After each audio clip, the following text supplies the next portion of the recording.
I remember seeing a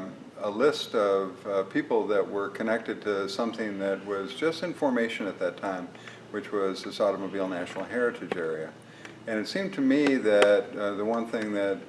I could contribute to such a list is a connection to organized labor, and specifically to the history of organized labor here in Michigan. So I started to attend meetings and was part of the various meetings that went on here in Lansing connected to the idea of a heritage area. Heritage areas were new to all of us. I don't believe that there were many on the list of people at the beginning who were aware of how a heritage area actually worked. So this notion of being a national park without walls, truly a national park without a single piece of federal land dedicated to automotive heritage within the environment, was kind of an interesting concept, because the fact that it was new to all of us that you could try to bring assets together, people, places, things, ideas, events, and have them all work together to tell a very diverse but unified story about a place, in this case from Monroe to Saginaw, from Saginaw through Lansing down to Kalamazoo, including Flint and Dearborn and Detroit, Ypsilanti, Ann Arbor. It was an exciting notion, because the fact that the world was suddenly our oyster. It was brand new, and it was truly a tabula rasa in that way. There were different assets within the Automotive National Heritage Area that already existed, places that could be the basis of telling the story. But there were thousands upon thousands of stories that were yet to be told. And the Heritage Area gave us an opportunity to actually do that, and to do that with the power of what the federal government brought to the table, which is an organizing principle, but also kind of a legitimacy to say that if we're going to tell the story of putting the world on wheels, that this was the right place and at the right time to be able to do that. So I think that there was a great amount of interest, there was a great amount of goodwill. I believe that governmental people, industry people, union people, academics, museum folks, community organizers, all the different people that you would want involved in such an effort, all of them came together with a single purpose in mind, that is to create this Automobile National Heritage Area. And it got done.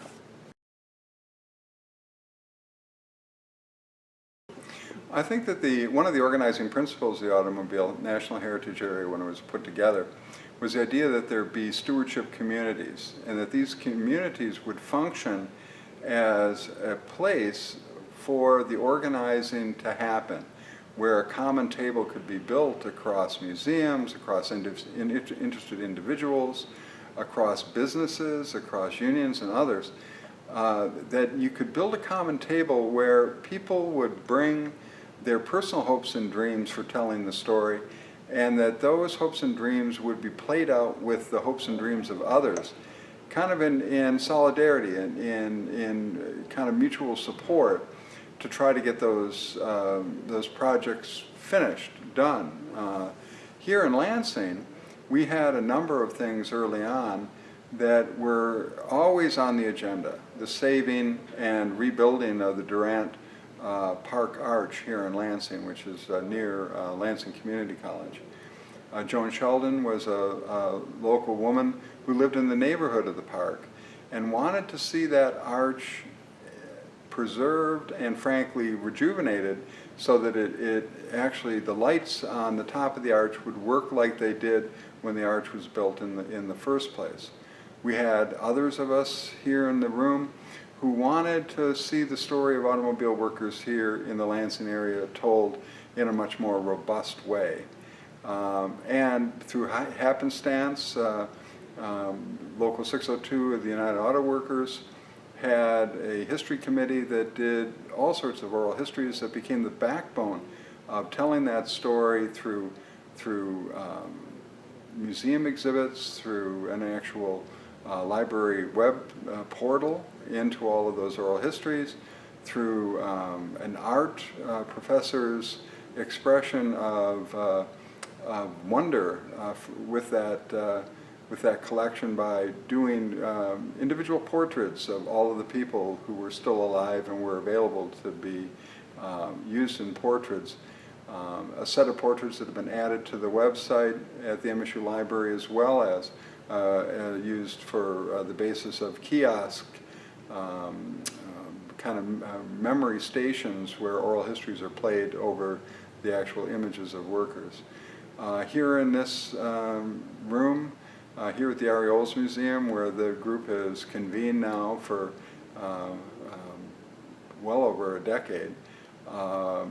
we made sure that we tried to tell some of the modern stories besides some of the older stories. The Areoles Museum has been a real focal point of our work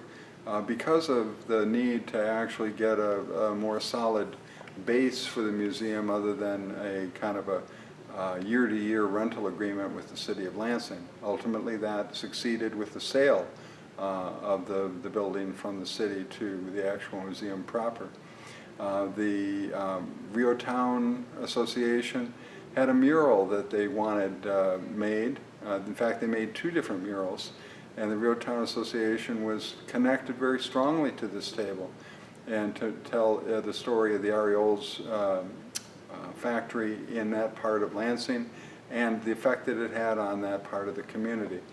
I've really said consistently here in Lansing that we are the sum, more than the sum of our projects, but we're always about the projects. We're always about the next thing that needs to be done, the next thing that needs to be ticked off on the list so that we know that the automobile heritage in this area is preserved and protected and projected and frankly expanded through its involvement with different audiences, different publics. The Grants Committee, what that really allows Automobile National Heritage to do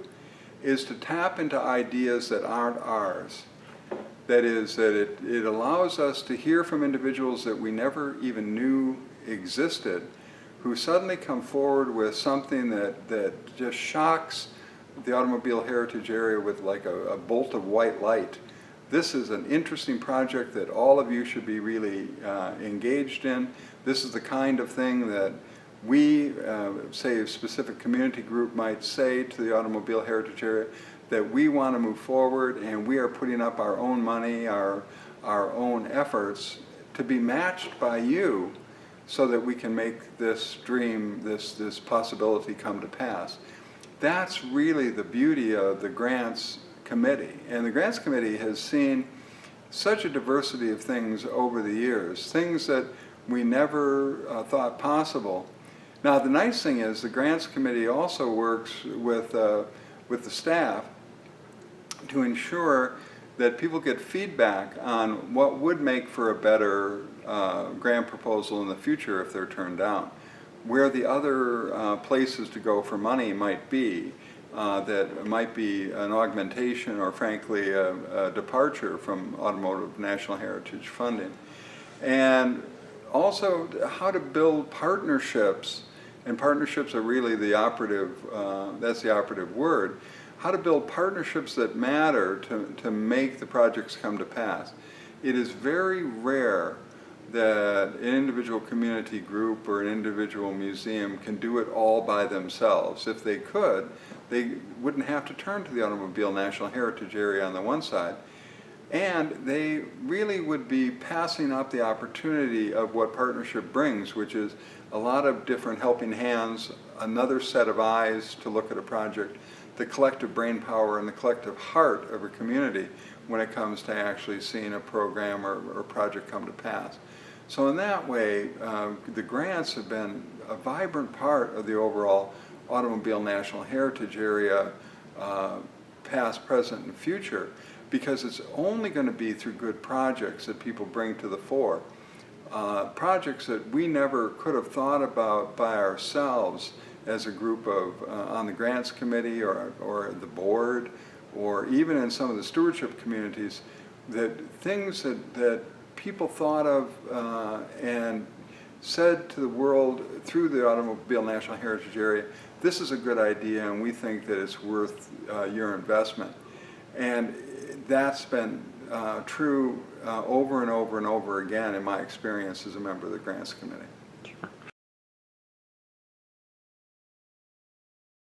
The most important thing that heritage really can do for a community,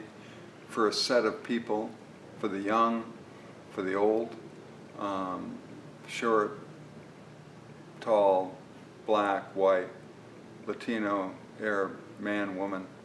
any of the designations that you might want to think of, is that they can understand by looking at the past that it was people just like them that made history. People just like them working either as individuals or through collective action that were able to make a difference and to actually turn the direction of an industry, of a community, of a union, of a specific movement. And that if they could do it in the past, there's a good chance that I can do it today, and it's a good chance that my children might be able to do it tomorrow.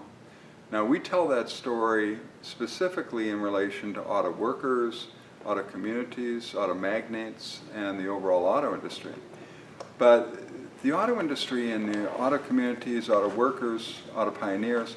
all of those are simply a stand-in, frankly, for the fact that the history of all of those things is the history of America. The history of all of those things is really the history of the entire kind of set of American dreams and possibilities.